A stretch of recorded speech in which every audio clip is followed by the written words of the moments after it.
Hello, my name is Kristen Peterson.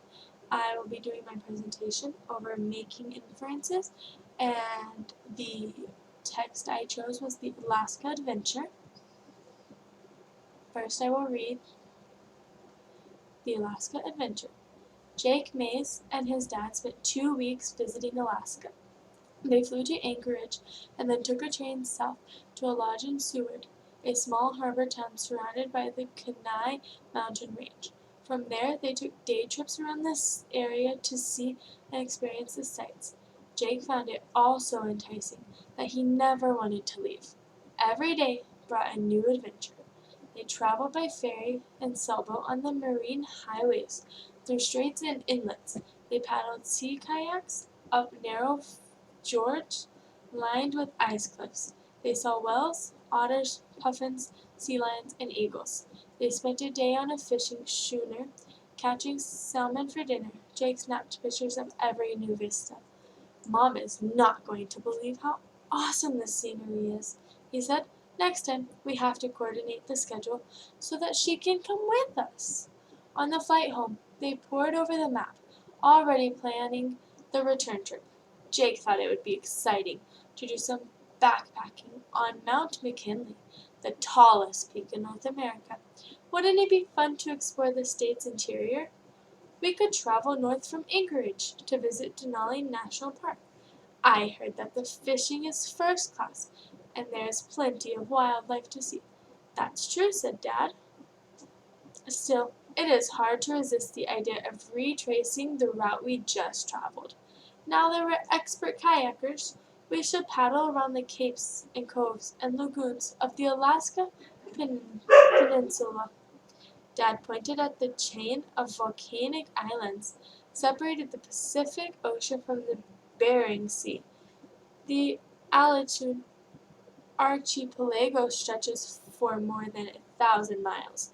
We could spend a lifetime on the water just exploring this part of the ring fire. Well, that settles it, said Jake. We just need to come back and stay longer. You've got that right, said Dad. All right, let's move on. Here are a few of my tweaks. I chose the knowledge and skills, which means we can listen actively, ask tons of relevant questions to make sure we are clearly understanding the information. I also chose the mathematics portion for the data analysis. The student applies mathematical processes standards to organize data. Moving on, the local coherence information. For a direct explanation, I wrote that we measure an individual's ability for local coherence. It usually contains 2 sentences, which are meaningfully connected. For our modeling, I chose the word adventure, and for the sentence I put every day brought a new adventure. We were able to read and infer that adventure means they are traveling and doing tons of new things. The guided practice. I chose Anchorage. They flew to Anchorage and then took a train south to a lodge in Seward, a small harbor town surrounded by the Kenai mountain range.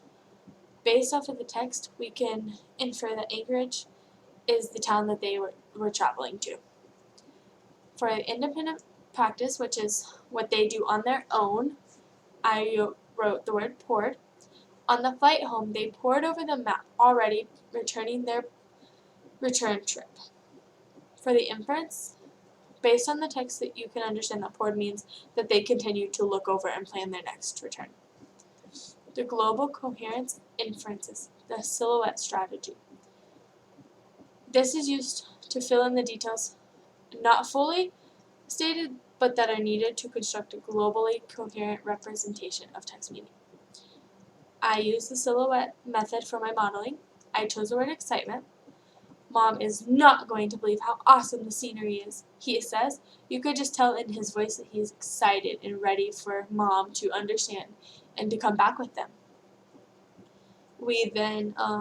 I drew out my silhouette strategy and put a bunch of words that I know that excitement could also mean. The guided practice. This is where we read and they do it together, not separate. I chose the word thoughtful. Mom is not going to believe how awesome the scenery is, he said. Next time we have to coordinate the schedule so that she can come with us. You can just tell how thoughtful he is about wanting to include Mom. The independent practice, which is again what they do on their own. I chose the word hopeful. Well, that settles it, said Jake. We just need to come back and stay longer. He sounds to me as he's hopeful that they'll be back so that they can stay longer next time. In conclusion, making inferences makes you have to be able to make connections going off of reasoning and evidence. So during this one, we were able to talk through Jake and his dad's experiences and learn about their excitement and their thoughtfulness to want to include his mom next time. And then here are some of my references.